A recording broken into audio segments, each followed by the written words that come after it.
Yeah, that's your first type of seatbelt angle, which just works on the basis that there's a clip inside the actual buckle or clip into. That locks into it.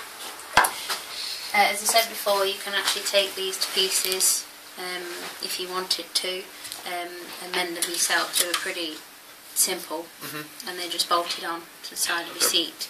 Obviously they all work on the same principle that once the buckle's in, if you have an accident, it locks. Yeah, but this is more likely to rely on the seatbelt locking. It will lock slightly, depends on the extent of the accident you've had. Then they modernised them in 1993 to gas cylinders. This is a Vauxhall one. At the moment it's got a safety in. When it's actually in the car, this safety won't be in it. It's a little fork. They're in so that you can take them out and fit them. It will not go off while that safety's in. Obviously, if you were to drop it from a great height, I would imagine it would. Okay.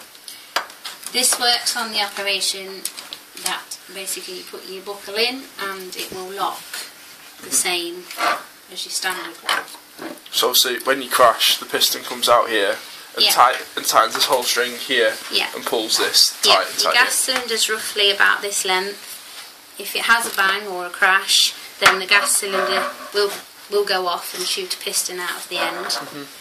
When it does that, obviously it will tighten up the grey wiring, which you can just see here, and it will also shoot a yellow tag out the end to let you know that seatbelt's gone off. Once it's gone off, you can't put another buckle in. It will just pop it back out. It won't even accept it.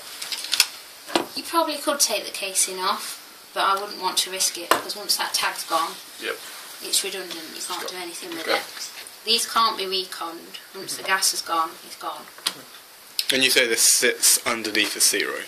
This fits underneath the seat, so you don't see any of this.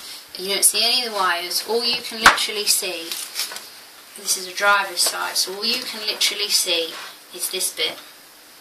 Okay. Your plastic cowling for your handbrake and whatnot would be here and would hide all of this.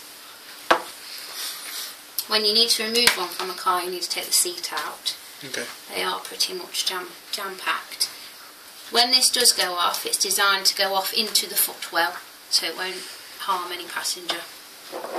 Then they modernised them and made them smaller. This is a typical Ford one, but it doesn't have the tag that shoots up when the gas has gone off. So you won't know whether it's gone off in the end? You won't know that this one's gone off, no.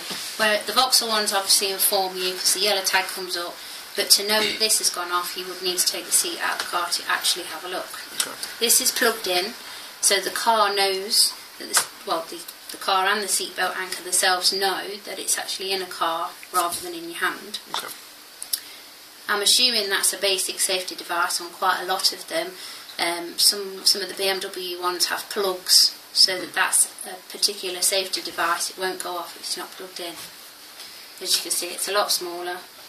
Much lighter. A lot lighter, yeah. And the gas is sort of only about this length inside the actual... Would you say that one's probably a bit cheaper to replace if it were to go up? Yes and no. Obviously a lot of research has gone into it and the gas cylinders aren't cheap anyway. Vauxhall tend to be cheaper than Ford, in all fairness. Okay. Do you want to press pause?